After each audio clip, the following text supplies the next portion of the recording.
Hello students, very good morning. बहुत दिनों बाद मुलाकात हो रही है स्टूडेंट्स, कैसे हैं आप? देखिए स्टूडेंट्स, फिर से स्टार्ट हो रहे हैं हम। फिर से डेली वीडियो आया करेंगी। कोर्स को बहुत एक्यूरेसी से, बहुत परफेक्ट, बहुत प्रभावशाली तरीके से हम कराएंगे। एक एक टॉपिक को कराएंगे स्टूडेंट्स, जो कि आपके लाइफ का निर्धारण करेंगे, जो कि आपके फंडामेंटल को स्ट्रॉन्ग करेंगे, और जब आप किसी भी कंपटीशन में बैठेंगे आपको बहुत हेल्पफुल होंगे स्टूडेंट्स। ठीक है स्टूडेंट्स, देखिए आज का टॉपिक क्या है। संरक्षी बल तथा असंरक्षी बल किसे कहते हैं, ये किस प्रकार के बल है। संरक्षी बहुत आसान है स्टूडेंट। देखिए संरक्षी बल ऐसे बल होते हैं जब उनके द्वारा या उनके विरुद्ध कार्य किया जाता है, तो जो कार्य किया जाता है उसे हम दोबारा भी प्राप्त कर सकते हैं। देखो फॉर एग्जांपल ऐसे है, अब मैं इस पर कौन सा बल लगा रहा हूं, किसके विरुद्ध कार्य कर रहा हूं मैं, गुरुत्व बल के विरुद्ध। अब यहां से यहां तक कितना कार्य करना पड़ा, 5 जूल। अब मैं इसे वापस छोड़ दूं तो यहां जाएगा तो 5 जूल मुझे कार्य प्राप्त हो जाएगा। इसका मतलब स्टूडेंट्स क्या हुआ, गुरुत्व बल संरक्षी बल है। ठीक है स्टूडेंट्स, तो ये ही तो लिखिए।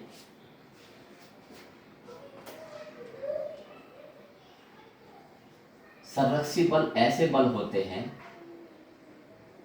संरक्षी बल ऐसे बल होते हैं, ऐसे बल होते हैं जिनके विरुद्ध, जिनके विरुद्ध कृत कार्य, जिनके विरुद्ध या जिनके द्वारा, वैसे लिखो जिनके विरुद्ध या जिनके द्वारा द्वारा कृत कार्य को, कृत कार्य को बिना हानि के दोबारा प्राप्त कर सकते हैं। कार्य को बिना हानि के, बिना हानि के पुनः प्राप्त किया जा सकता है, पुनः प्राप्त किया जा सकता है, किया जा सकता है।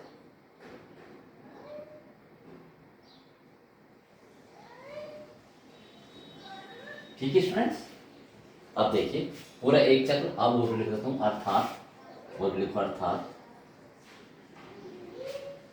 इन बलों द्वारा, इन बलों द्वारा किसी संपूर्ण चक्र में, किसी संपूर्ण चक्र में, चक्र में किया गया कार्य, संपूर्ण चक्र में किया गया कार्य शून्य होता है। याद रखना स्टूडेंट, शून्य होता है। ठीक है, देख लो यहां से चला एक हो, ठीक है ना, हमने यहां से बल लगाया, ये लिए यहाँ कितना कार्य करना, 5 जूल।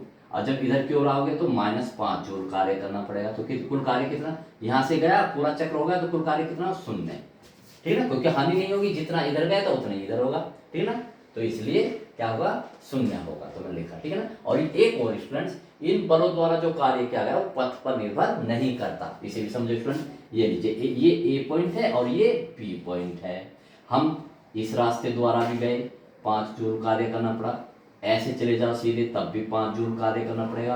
आप ऐसे चले, किसी भी पथ द्वारा चले जाओ, तो लेकिन इस बिंदु से इस बिंदु के बीच में क्या गया कार्य हमेशा कितना होगा, बराबर ही होगा। ये भी इसकी बहुत मोस्ट इंपॉर्टेंट होगा। तो सब स्टूडेंट समझिए, इन बलों द्वारा किया गया कार्य पथ पर निर्भर नहीं करता। इन बलों द्वारा किया गया कार्य, क्या गया कार्य, बहुत मोस्ट इंपॉर्टेंट, पथ पर निर्भर नहीं करता, पथ पर निर्भर नहीं करता।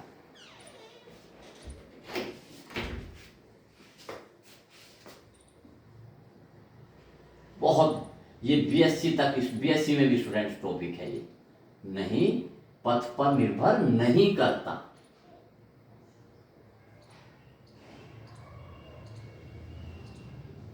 ठीक है। अब इसके एग्जाम्पल, उदाहरण भी लिखना हमें, उदाहरण जैसे गुरुत्वीय बल। मैं दूसरे इससे लिख लेता हूँ स्टूडेंट्स। हमारा जो टॉपिक होना चाहिए वो बहुत ही प्रभावशाली तरीके से स्टूडेंट्स होना चाहिए।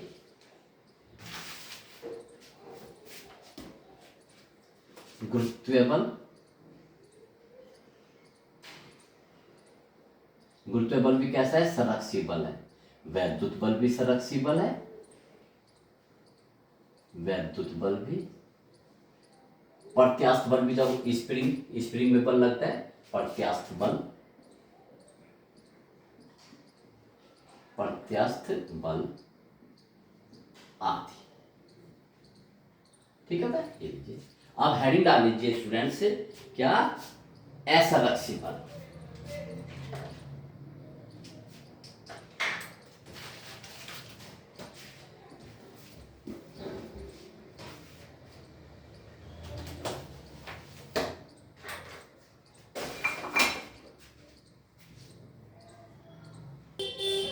ठीक है स्टूडेंट्स, अब हेडिंग डाल लीजिए असंरक्षी बल। बहुत ही मोस्ट इंपॉर्टेंट है स्टूडेंट्स ये, बीएससी तक आप इसे समझें। असंरक्षी बल, बिल्कुल इसके अपोजिट लिखना है। क्या लिखना है? जिनके द्वारा, ऐसे बल जिनके द्वारा कृत कार्य किस पर पुनः प्राप्त नहीं किया जा सकता, पुनः प्राप्त नहीं किया जा सकता। देखो जैसे ऐसे बल, ऐसे लिख लो आप, ऐसे बल जिनके विरुद्ध, ऐसे बल जिनके विरुद्ध या जिनके द्वारा, या जिनके द्वारा किए गए कार्य को, किए गए कार्य को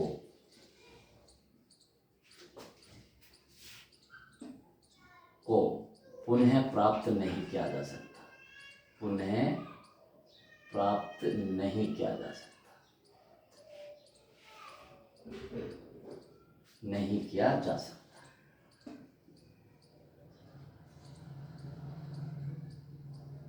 ठीक है स्टूडेंट्स, देखिए अब समझ आए स्टूडेंट्स। देखो मुझे यहां से लेके यहां तक इसे ऐसे घर्षित करके ले जा रहा हूं कि मेरे द्वारा कौन से, किसके विरुद्ध किया जा रहा है? घर्षण बल के विरुद्ध। यहां से कितना कार्य करना पड़ा? 5। तो जब मैं वापिस इसे लाऊंगा तो मुझे 5 प्राप्त नहीं होने का स्टूडेंट्स। क्यों? क्योंकि जो इस घर्षण बल, जो घर्षण की क्रिया द्वारा है, जो घर्षण के विरुद्ध कार्य है, वो हमें वापस प्राप्त नहीं हुआ, वो तो हीट के रूप में उत्पन्न होगा स्टूडेंट। ठीक है, हीट के रूप में कुछ बेकार चला जाएगा, प्राप्त नहीं किया जा सकता। ठीक है, तो क्या कहलाते हैं? असंरक्षी बल कहलाते हैं। ठीक, बस असंरक्षी बल कहलाते, बस इतना लिख लो स्टूडेंट्स, असंरक्षी बल कहलाते हैं, संरक्षी बल कहलाते कहलाते। ठीक है ना, इनके द्वारा जो कार्य क्या कहा जाता है ना, वो उष्मा या उष्मा के, इनके द्वारा, इनके द्वारा या विरुद्ध, विरुद्ध किया गया कार्य, किया गया कार्य उष्मा,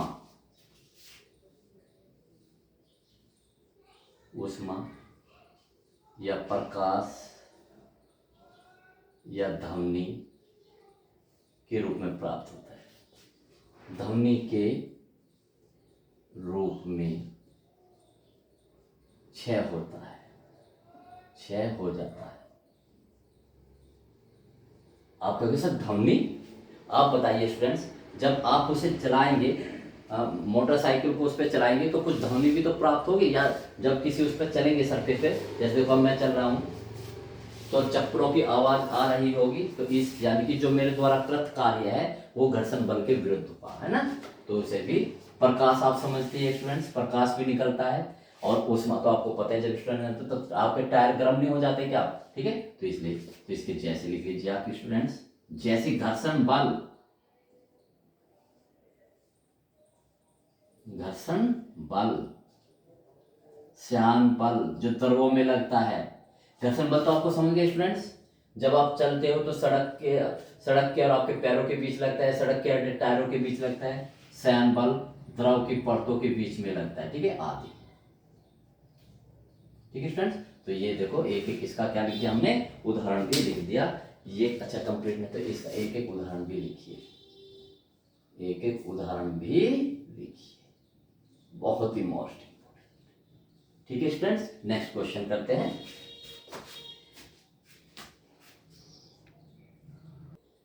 तो देखिए स्टूडेंट्स, बहुत बहुत मोस्ट इंपॉर्टेंट क्वेश्चन, बहुत ही अक्सर एग्जाम्स में आएगा, हम भी रखेंगे इसे। ऊर्जा संरक्षण का नियम लिखिए तथा सिद्ध कीजिए कि मुक्त रूप से गिरते हुए पिंड की यांत्रिक ऊर्जा संरक्षित रहती है। तो पहले तो ऊर्जा संरक्षण कहते हैं। संरक्षण शब्द का मतलब क्या है स्टूडेंट्स? संरक्षण शब्द का मतलब स्टूडेंट्स संरक्षित रहना, कि ना तो उसे नष्ट कर सकते, ना उत्पन्न की जा सकती, जैसी है वैसी ही रहेगी, बस एक रूप से दूसरे रूप में उसे बदला तो जा सकता है, लेकिन वो ना तो घटेगी ना बढ़ेगी, उसे बोलते हैं संरक्षण। क्या है स्टूडेंट्स? इसी उस शब्द को क्या बोलते हैं? संरक्षण। ठीक है, तो देखिए इस नियम के अनुसार आपको पता है दूसरा फंडा स्टूडेंट्स, मैंने क्या बताया था आपको? दूसरा फंडा स्टूडेंट्स हमने ये बताया था आपको कि जब भी कोई नियम लिखेंगे, जब भी कोई सिद्धांत लिखेंगे, आप उसे एक इन्वर्टेड कॉमा में लिखेंगे। ओके स्टूडेंट्स, तो देखिए इस नियम के अनुसार, इन्वर्टेड कॉमा लिखना, इस नियम के अनुसार, ये इन्वर्टेड ऐसे ऐसे लिखे, अब लिखेंगे इन्वर्टेड कॉमे में। ठीक है स्टूडेंट्स, तो देखो मैं दूसरे कलर से लिख देता हूं स्टूडेंट्स, इसको लिखिए। इस नियम के अनुसार क्या? ऊर्जा को, ठीक है ना, ऊर्जा को, ऊर्जा ऊर्जा संरक्षण ना, ऊर्जा को न तो उत्पन्न किया जा सकता है, न तो उत्पन्न किया जा सकता है, किया जा सकता है, नहीं नष्ट, नहीं नष्ट, है ना, नष्ट, केवल एक रूप से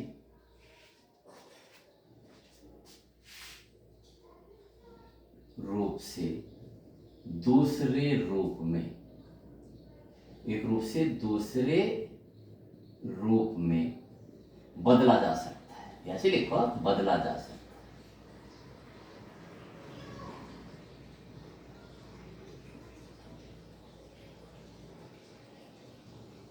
ये है, बस इतना सा देखिए ऊर्जा का नियम। इसमें अर्थात करके, अर्थात किसी भी घटना में, घटना से पहले कुल ऊर्जा और घटना के बाद कुल ऊर्जा क्या रहती है? नियत रहती है, कभी ना घटती ना बढ़ती। अब इसे एक एग्जाम्पल द्वारा हम इसे स्टूडेंट्स प्रूव करेंगे, मुक्त की आंतरिक ऊर्जा का संरक्षण। तो हेडिंग डालते हैं, ठीक है स्टूडेंट्स, इसका संरक्षण, ठीक है, तो हेडिंग डालते हैं मुक्त रूप से, मुक्त रूप से गिरते पिंड की यांत्रिक ऊर्जा का संरक्षण, यांत्रिक ऊर्जा का संरक्षण।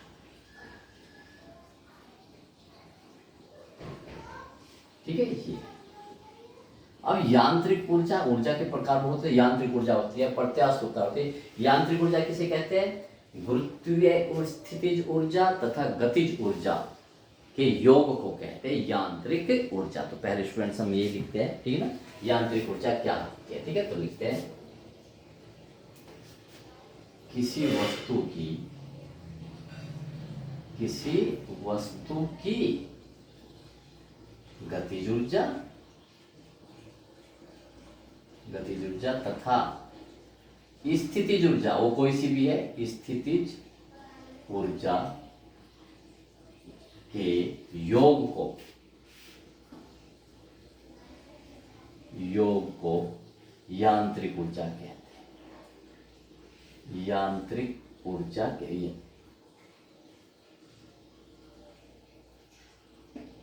ठीक है स्टूडेंट्स, यांत्रिक ऊर्जा कहते हैं। अब स्टूडेंट समझिए, बहुत मेरे फंडे स्टूडेंट्स ध्यान रखना, गति के कारण क्या होती है? गतिज ऊर्जा।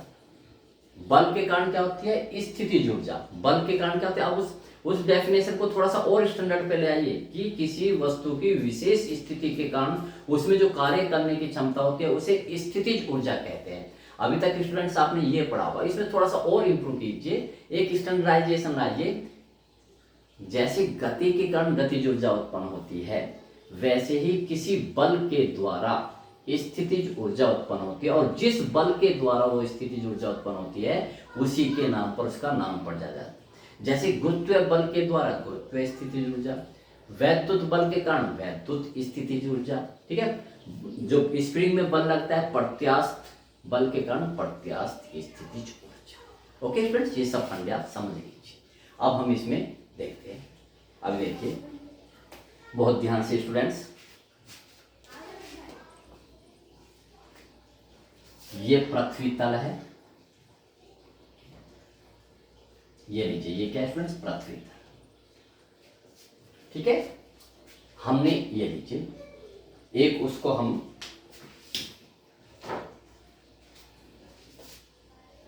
ये लीजिए,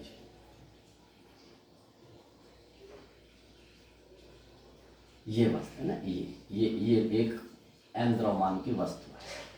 कितनी है? m द्रव्यमान की वस्तु, ठीक है स्टूडेंट्स। अब ये कहां पर है? इसकी ये पोजीशन है a पर, मान लो कुछ दूरी पर ये क्या होगा? फिर b पर, ये क्या है? इसकी b, और ये क्या है? c। क्लियर बात होगी स्टूडेंट्स। यहां पर ये मुक्त रूप से है, इसका प्रारंभिक वेग u बराबर 0, क्योंकि मुक्त रूप से क्या है? ये मुक्त रूप से, मुक्त ऐसे, यानी कि ऐसे छोड़ दिया, मेरे हाथ में स्थिर है, ऐसे छोड़ दिया, मुक्त रूप से, ठीक हो गया? ऐसे, ये ऐसे आ रही है मुक्त रूप से, ठीक। अब मान लिया, बहुत ध्यान समझे स्टूडेंट्स, यहाँ से यहाँ तक की इसकी ऊंचाई मैं और दूसरे पेन से ले देता हूँ, जिससे कि हाथ डाटा आपको बहुत अच्छा समझ में आए स्टूडेंट्स।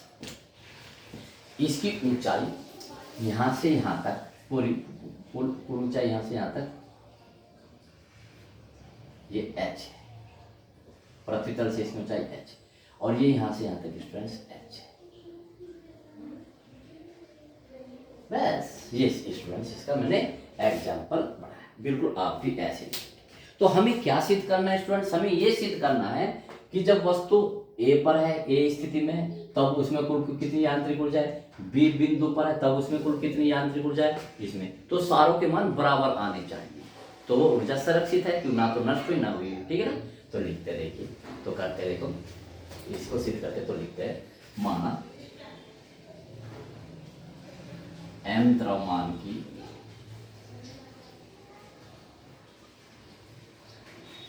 एक वस्तु पृथ्वी तल से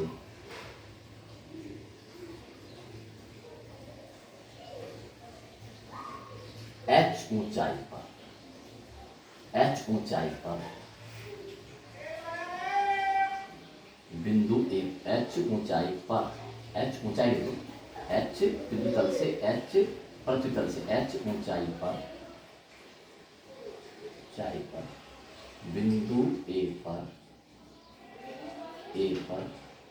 बिंदु A से, ठीक है ना, बिंदु A से मुक्त रूप से गिराई जाती है, मुक्त रूप से गिराई जाती है।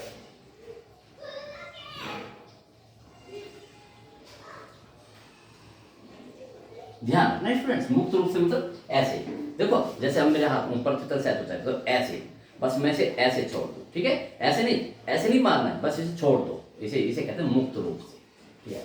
अब हम बिंदु A पर ऊर्जा निकालते हैं, तो हेडिंग डाल लीजिए बिंदु A पर कुल ऊर्जा, बिंदु A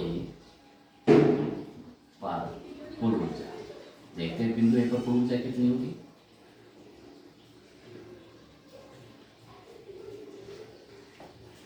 क्योंकि बिंदु A पर स्टूडेंट्स वो किसमें है, चलो लिखते हैं, बिंदु A पर गतिज ऊर्जा निकालते हैं, बिंदु A पर कुल ऊर्जा। तो पहले बिंदु A पर, बिल्कुल सिंपल सी गतिज ऊर्जा। बताइए स्टूडेंट, गतिज ऊर्जा छोटा सा के एक बना लिया, गतिज ऊर्जा के, गतिज ऊर्जा को कैसे रिप्रेजेंट करेंगे के से, अब छोटा सा ए बना दे तो बिंदु ए पर होगा। सूत्र लगाइए 1/2 mu स्क्वायर या एम स्क्वायर, यू क्या होगा 0 हो जाएगा फ्रेंड्स, 1/2 m इंटू 0, यू तो 0 है तो इसलिए बिल्कुल ऐसे ही स्टूडेंट। तो क्या होगी, बिंदु ए पर गतिज ऊर्जा। अब बिंदु ए पर स्थिर ऊर्जा निकालते हैं, बिंदु ए पर स्थितिज ऊर्जा,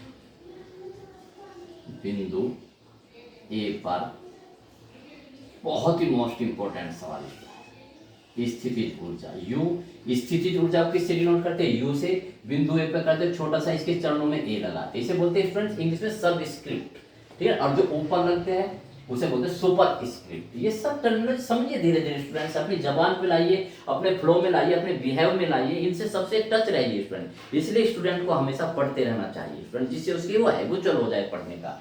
तो देखिए, तो एम जी एच, इसकी ऊंचाई क्या होती है, M G H, M G H कौन सी लूं, ये कैपिटल एच लूं, ये लूं या क्या लूं, बहुत ध्यान से समझिए। जो होते पृथ्वी तल से कितनी दूरी, तो ये रहा पृथ्वी तल और ये रहा एच। बताओ मेरी दोनों उंगलियों के बीच की दूरी capital H, M G H, बस ठीक है। अब तो लिख दो, आता है बिंदु ए पर कुल ऊर्जा। आप इसे दूसरे ओर से लिखें तो बहुत ही अच्छा लगा, आता है फाइनल है ना, आता है बिंदु ए पर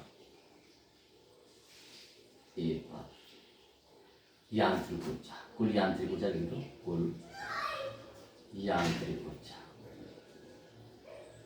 यांत्रिक ऊर्जा हमने स्टूडेंट्स पहले लिखते हैं यांत्रिक ऊर्जा, ठीक है ना, ई से डिनोट कर लेते हैं यांत्रिक ऊर्जा को, ई ए बराबर क्या है स्टूडेंट्स, के ए प्लस यू ए। देखा स्टूडेंट्स, ठीक है भाई। या कुल ऊर्जा को हमने यू ए से लिखा बिंदु ए पर, और मैंने पहले लिख दिया है यांत्रिक ऊर्जा क्या होते हैं, गतिज ऊर्जा और स्थितिज ऊर्जा के योग को। अब इसमें दोनों का क्या रख दीजिए, वैल्यू रख दीजिए। तो ई ए बराबर के ए कितना 0 प्लस ये कितना एम जी एच, तो कितना है फ्रेंड्स, ई ए बराबर एम जी एच। अब आप इसे दूसरे कलर से क्या कर देंगे स्टूडेंट्स, ब्लॉक कर देंगे। मुझे ऐसा ही रिप्रेजेंटेशन चाहिए। तो बिंदु ए पर कुल कितना आ गई, ई बराबर एम जी एच। यदि ऊर्जा संरक्षित रहती है, ना तो नष्ट होती, ना उत्पन्न होती, ना इधर जाती ना उधर जाती, तो यहाँ पर भी इस बिंदु बी पे भी कितनी आनी चाहिए, एम जी एच ही आनी चाहिए। और इस बिंदु सी पे भी कितनी आनी चाहिए, एम जी एच। कितने भी बिंदु ले लो, हर एक बिंदु पर क्या होना चाहिए, एम जी एच होनी चाहिए। देखते हैं कि होता है कि नहीं। तो इस पर आगे अब निकालते हैं स्टूडेंट्स, किस पर, बिंदु बी पर कुल ऊर्जा। तो स्टूडेंट्स मैंने यहां लिख देता, तो बिंदु ए पर कुल ऊर्जा कितनी आई थी, ई ए बराबर एम जी एच, ये आई थी ना। अब बताइए अब किस पे निकाले, बिंदु बी पर कुल ऊर्जा। तो हम हेडिंग डाल देते हैं स्टूडेंट्स, बिंदु बी पर कुल ऊर्जा। जैसे उस पर काट बिंदु, ये मैंने दोबारा इसलिए लिख दिया जिससे कि मुझे याद रहे कि बिंदु ए पर कितनी आई थी, बिंदु बी पर कुल ऊर्जा, कुल ऊर्जा लीजिए स्टूडेंट्स, बिंदु बी पर कुल ऊर्जा। देखते हैं बिंदु बी, ठीक है। तो देखिए अभी मान लेते हैं कि यहां से यहां तक आने पर वो कितना वेग प्राप्त कर लेता है, तो भाई जब यहां से तो यहां से यहां तक कुछ ना कुछ वेग प्राप्त कर लेगा। तो बिंदु बी पर प्राप्त वेग, पहले वेग निकाल लेते हैं। बिंदु बी पर वस्तु द्वारा प्राप्त वेग, गति की कौन सी समीकरण लगाए, तृतीय समीकरण से, क्योंकि यहां से यहां तक हमें समय नहीं पता लेकिन दूरी पता है कि यहां से यहां तक जब वो चला तो उसने कितनी दूरी तय कर ली, h ऊंचाई तक गिर चुका हो, स्मॉल h।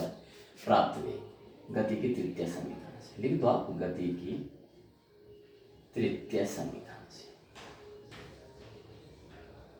तृतीय समीकरण क्या है स्टूडेंट्स, देखो ये है v स्क्वायर बराबर क्या है स्टूडेंट, u स्क्वायर, नीचे क्या आ रहा है तो 2g क्या स्टूडेंट्स h। ये समीकरण है जब उसमें, तो v इस बिंदु b पे निकाले तो छोटा सा b लगा दो, u की जगह, चलो मैं लिख रहा हूँ, अब इसे लगाइए अपने केस में अप्लाई कीजिए। तो v यहाँ पर वेग है v स्क्वायर, ये u 0 है, मैं यहाँ से चला था यहाँ प्रारंभिक वेग 0। देखो हम ये गति के समीकरण यहाँ से यहाँ तक के दौरान लगा रहे, प्रारंभिक वेग कितना था 0, तो u की जगह 0 रख दिया, प्लस 2g और h, यहाँ से यहाँ तक कितनी दूरी तय करी h, तो ये इतना आ गया। तो कितना आ गया स्टूडेंट 2gh। ठीक है, अब हमारा वेग आ गया, तो अब लगा दो। आते हैं बिंदु बी पर कुल गतिज ऊर्जा स्थिर ऊर्जा, तो लिखिए आते हैं बिंदु बी पर बिंदु बी पर क्या गतिज ऊर्जा निकाल लेते हैं पहले। गतिज ऊर्जा क्या स्टूडेंट्स, के बी 1/2 mv/v²। ठीक है भाई,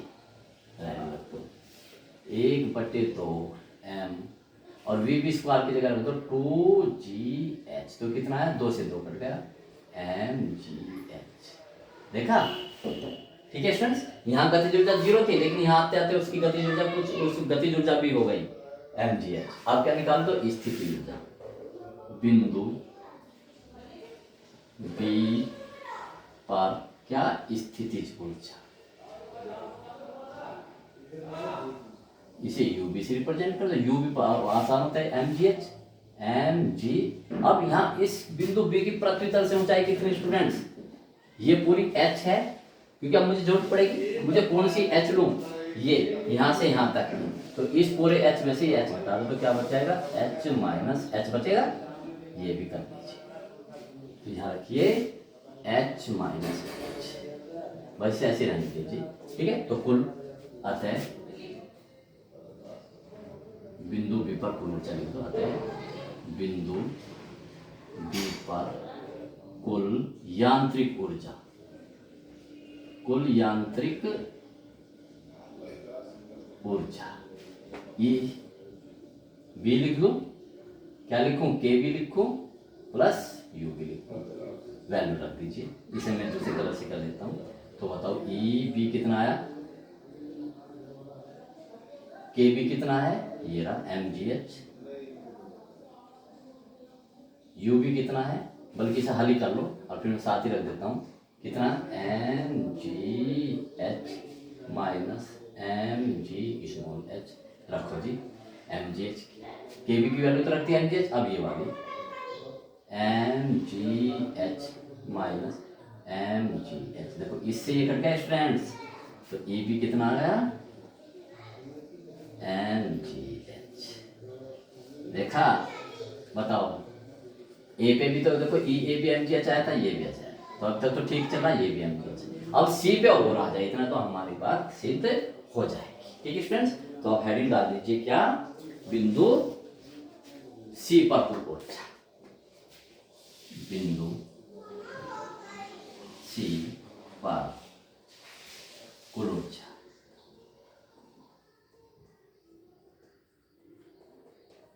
ठीक है स्टूडेंट, बिंदु सी पर कुल ऊर्जा, तो देखते हैं। अब देखते हैं स्टूडेंट, ये मेरे हाथ में एक वस्तु है, मैंने इसे यहाँ से जब डाला स्टूडेंट, और है ना बिंदु सी पे कुछ वेग प्राप्त करेगी ऐसे। ठीक है, तो यहाँ पर वेग निकालना पड़ेगा हमें, तो बिंदु सी पर कुल वेग किसे निकालो, गति के तृतीय समीकरण से निकाल दो। तो देखो बिंदु सी पर वस्तु द्वारा प्राप्त वेग, फिर गति के तृतीय समीकरण लगा दो, गति के तृतीय समीकरण से तो कितना, ये v/c² बराबर, यहाँ से लगो स्टूडेंट, यहाँ से कंसीडर, यहाँ से करो, तो यहाँ से छोड़ा, बीच का स्टेप छोड़ दो कि यहाँ कितना था, बस यहाँ से छोड़ा, यहाँ कितना, ये 0 हो जाएगा, प्लस 2g, और जब यहाँ से यहाँ तक गिरेगा तो कितना गिरेगा h, कितनी दूरी तय करेगा कैपिटल H, बस ये लीजिए 2gh, बस तब लिख लीजिए। आते हैं बिंदु सी पर गतिज ऊर्जा, तो गतिज ऊर्जा कितनी स्टूडेंट, के सी 1/2 m v/c², वैल्यू रख दो 1/2 m v/c² की जगह 2gh, 2 से 2 कटा, देखो mgh आ गया। अब बिंदु सी पर, बहुत आसान स्टूडेंट, बिंदु सी पर क्या स्थितिज ऊर्जा, U C M G H zero, क्योंकि पृथ्वी तल पे आ गया ये तो, और पृथ्वी तल पर ऊंचाई क्या उसकी जीरो, तो जीरो, तो ये तो होगी भैया जीरो। तो कुल ऊर्जा निकालो, मैं देखता हूँ एक लाइन आ रहा है या नहीं। ठीक है स्टूडेंट्स, और नहीं आएगा तो मैं इस चीज इसको बिंदु सी पर स्टूडेंट्स यहाँ पर कर रहा हूँ। ठीक है, तो बिंदु सी पर कुल ऊर्जा, बिंदु सी पर कुल यांत्रिक ऊर्जा, कुल यांत्रिक ऊर्जा यानी क्या, ई सी बराबर K C plus U C, value रख दीजिए। ई सी बराबर के सी की जगह क्या, एम जी एच, और ये है जीरो, तो ये लीजिए ई सी बराबर एम जी एच। तो ये आगे देखो तीनों जगह ये आगे ना, तो अब हम इसे फाइनल इंक्लूजन लिख देंगे स्टूडेंट्स कि इस प्रकार सब पे एम जी एच आई ना, सभी बिंदुओं पे जो जो हमने लिए थे, तो इसका मतलब कि जितने भी बिंदु होगी उस पर कुल ऊर्जा कितनी होगी, एम जी एच होगी, और यही हमें प्रूफ करना था। तो देखिए स्टूडेंट्स, इस प्रकार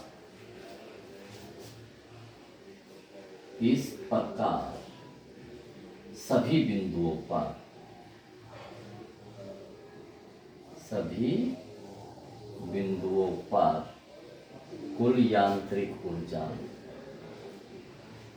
कुल यांत्रिक ऊर्जा यानी कि ई ए बराबर ई बी बराबर ई सी बराबर क्या, एम जी एच नियत रहती है। नियत यानी बदलती नहीं, नियत रहती है। यही ऊर्जा संरक्षण का नियम है, यही ऊर्जा संरक्षण का नियम। ठीक है स्टूडेंट्स, तो मैंने ये डेरिवेशन किया, बहुत मोस्ट इम्पोर्टेंट। आप देख रहे हैं नए नए स्टूडेंट्स इंटर के स्टूडेंट बन चुके हैं, आप हर एक उसको सीखिए। यही सब किस में आते हैं, कंपटीशन में आते हैं, छोटा कंपटीशन हो या बड़ा कंपटीशन हो। मैं किसी भी वीडियो को मत मिस कीजिए। ठीक है स्टूडेंट्स, आपको बहुत नुकसान हो जाएगा, मैं बार बार कहता हूँ। इसके लिए आप चैनल को सब्सक्राइब करके रखिए। यदि किसी स्टूडेंट ने अब तक चैनल को सब्सक्राइब नहीं किया है तो अब भी कर लीजिए, अभी समय। ठीक है स्टूडेंट्स, बेस्ट ऑफ लक।